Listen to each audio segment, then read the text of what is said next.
السلام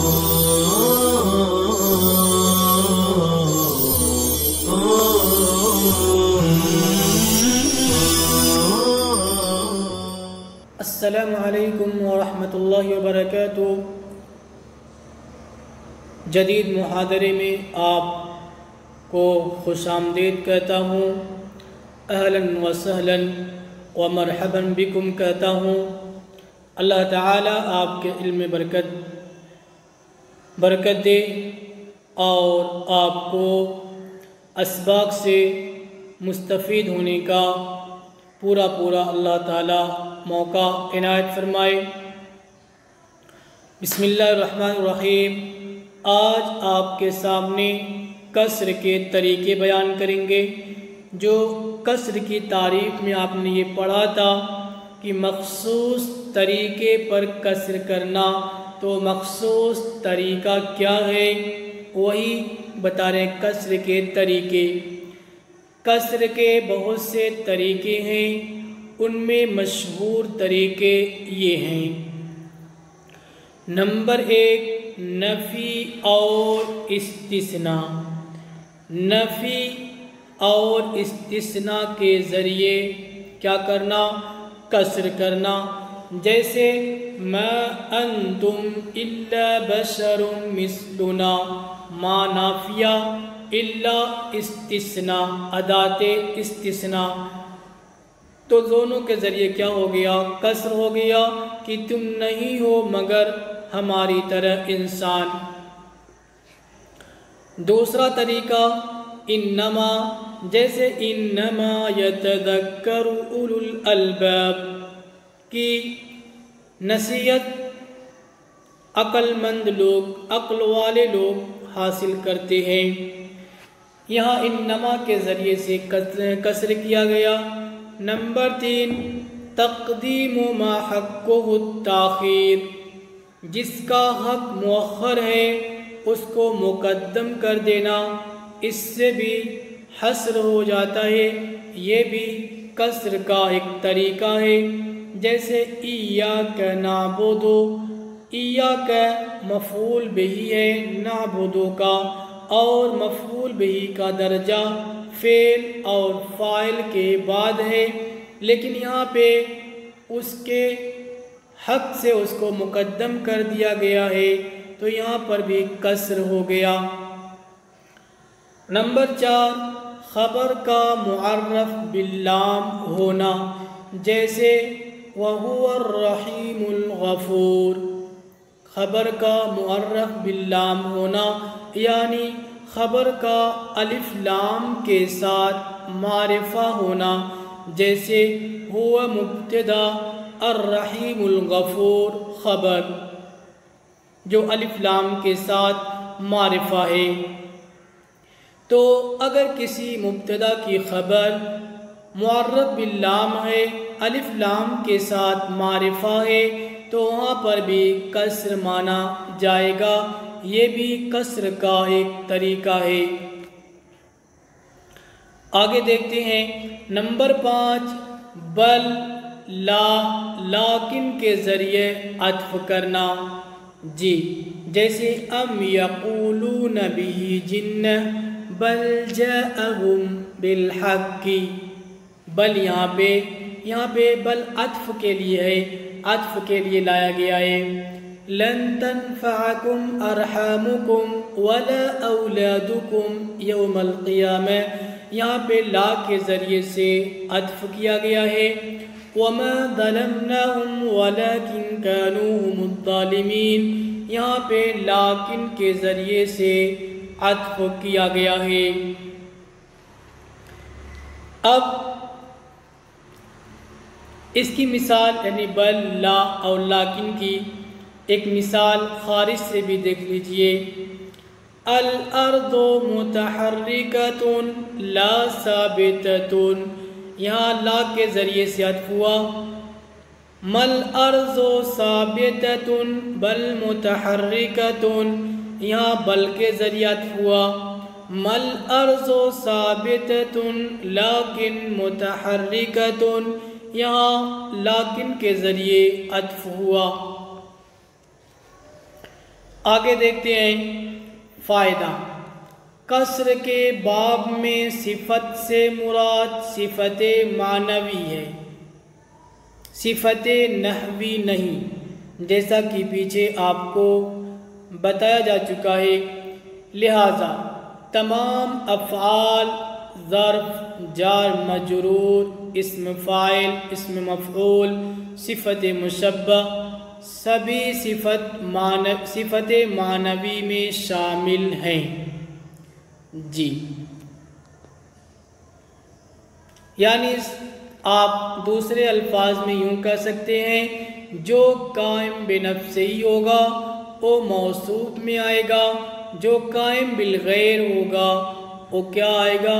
وہ آئے گا صفت میں۔ جیسے زید قائم، زید کھڑا ہے تو زید قائم بنفس ہی ہے۔ قائم کے لیے کسی نہ کسی چیز کی ضرورت پڑے گی، کھڑے ہونے والا ہوگا تو قائم پایا جائے گا ورنہ نہیں پایا جائے گا۔ تو معلوم ہوا کہ قائم بالغیر ہے، لہذا قائم صفت ہے، اور زید قائم بنفس ہی ہے، یعنی اپنے وجود میں کسی کا محتاج نہیں ہے، لہذا یہ کیا ہوگا؟ موصوف ہوگا۔ آگے دیکھتے ہیں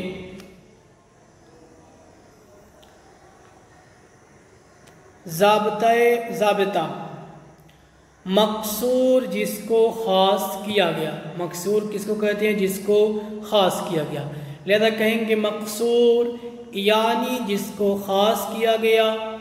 ہمیشہ مقصور علیہ یعنی جس کے ساتھ خاص کیا گیا سے پہلے ہوتا ہے۔ مقصور ہمیشہ مقصور علیہ سے پہلے ہوتا ہے، لہذا پہلے آنے والا اگر موصوف ہو تو قصر موصوف علی الصفت ہوگا۔ پہلے آنے والا اگر موصوف ہو تو قصر موصوف علی الصفت ہوگا۔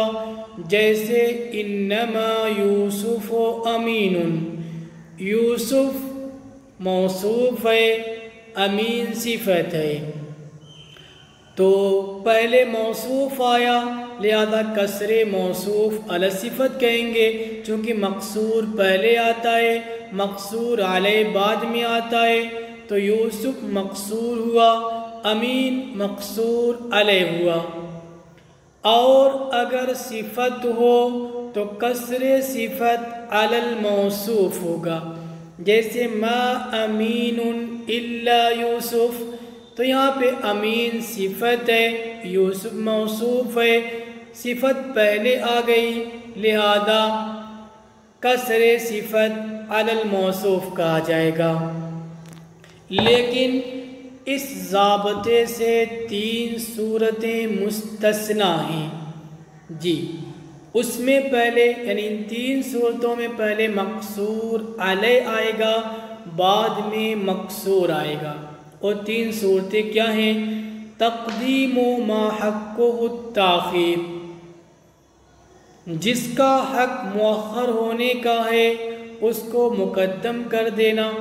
پیچھے آپ نے پڑھا ہے کہ قصر کا ایک طریقہ یہ بھی ہے، جیسے وَعَلَى اللَّهِ فَلْيَتَوَكَّلِ الْمُؤْمِنُونَ، یہاں پہ علی اللہ جار مجرور ہے، جار مجرور کا درجہ مؤخر ہونا ہے، بعد میں آنا ہے، لیکن یہاں فعل سے پہلے آ گئے تو تقدیم ما حق کو تاخیر ہو گیا، لہذا اب یہاں پر علی اللہ یہ مقصور علیہ ہو جائے گا اور توکل کیا ہو جائے گا؟ مقصور ہو جائے گا،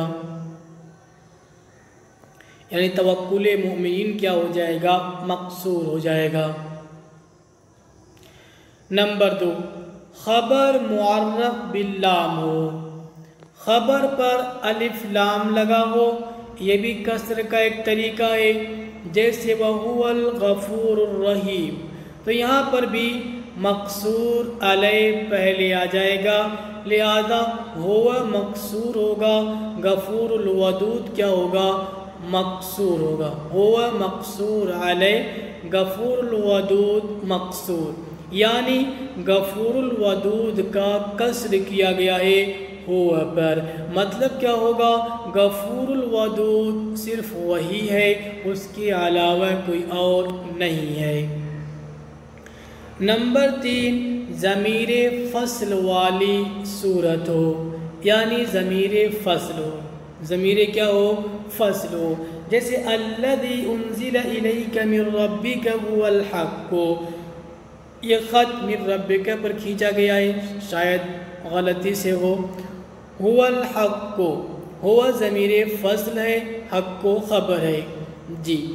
هو الحق میں آپ یہ بھی کہہ سکتے ہیں کہ یہ تو خبر معرب باللام ہے جی، ٹھیک ہے، یہاں پر خبر معرب باللام ہے، لیکن اگر ضمیر فصل ہے اور اس کی خبر معرب باللام نہیں بھی ہے تب بھی کیا ہوگا؟ مکسور علیہ پہلے ہو جائے گا اور مکسور بعد میں۔ ان تینوں صورتوں میں مکسور علیہ پہلے ہوگا جی۔ قصر کا باب ختم ہو گیا، امید ہے کہ قصر کا باب آپ کو سمجھ میں آ گیا ہوگا۔ آگے دیکھتے ہیں 7واں باب، وصل و فصل کا بیان۔ محاضرے کا، بلکہ یوں کہہ لیجئے بلاغت کا سب سے اہم باب، بلاغت کا سب سے اہم باب، اور یوں کہہ لیجئے سب سے مشکل باب، تب بھی مبالغہ نہیں ہوگا جی۔ دیکھیے کیسے مشکل ہے اور صاحب کتاب نے کتنا آسان کر کے اس کو بیان کیا ہے۔ تو 7واں باب، وصل و فصل کا بیان۔ وصل، ایک جملے کا دوسرے جملے پر عطف کرنا جی، جملہ کا عطف جملے پر کرنا، وصل و فصل سے یہ مراد ہے، یعنی وصل و فصل میں جملے سے متعلق بحث ہوگی، مفرد کا عطف مفرد پر ہے، اس سے بحث نہیں ہوگی جی۔ تو ایک جملے کا دوسرے جملے پر عطف کرنا یہ وصل ہے، چونکہ جب عطف کر دیا آپ نے تو بعد والا جملہ پہلے جملے سے مل گیا، دونوں حکم میں کیا ہو گئے؟ مل گئے، ایک ہو گئے۔ فصل، دو جملوں کے درمیان عطف کو چھوڑ دینا۔ جب آپ نے دو جملوں کے درمیان عطف کو چھوڑ دیا تو پھر کیا ہو گیا؟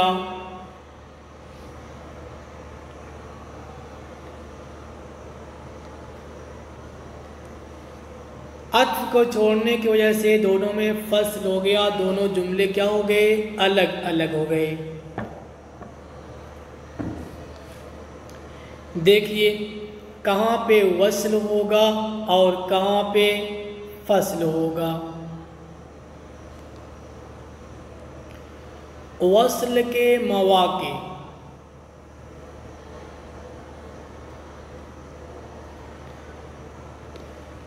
دو موقع پر وصل واجب ہے، دو جگہوں میں عطف کرنا کیا ہے؟ واجب ہے، یعنی وصل کرنا ضروری ہے۔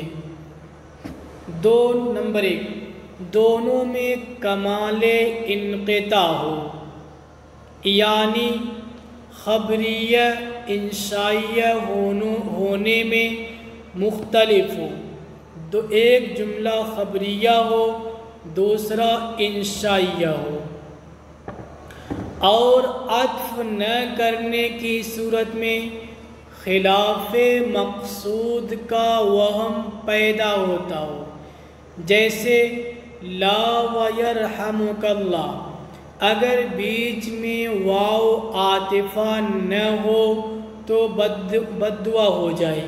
جی اب دیکھیے وصل کے مواقع دو ہیں، دو میں سے پہلا موقع کیا ہے؟ دونوں میں کمال انقطاع ہو، یعنی ایک معطوف علیہ اور دوسرا معطوف۔ اب معطوف علیہ کیا ہو؟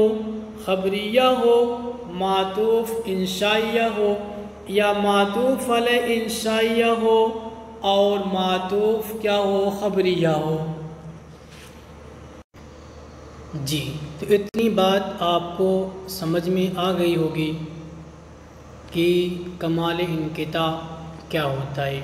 ابھی اس میں کچھ باتیں ہیں، انشاءاللہ میں اس کو آپ کو اگلے محاضرے میں سمجھانے کی کوشش کروں گا، اور آسان طریقے سے کوشش کروں گا کہ آپ کو سمجھا سکوں۔ اس محاضرے میں شاید یہ بات مکمل نہ ہو پائے، اس لیے انشاءاللہ اگلے محاضرے میں اس کو پیش کیا جائے گا۔ السلام علیکم ورحمۃ اللہ وبرکاتہ۔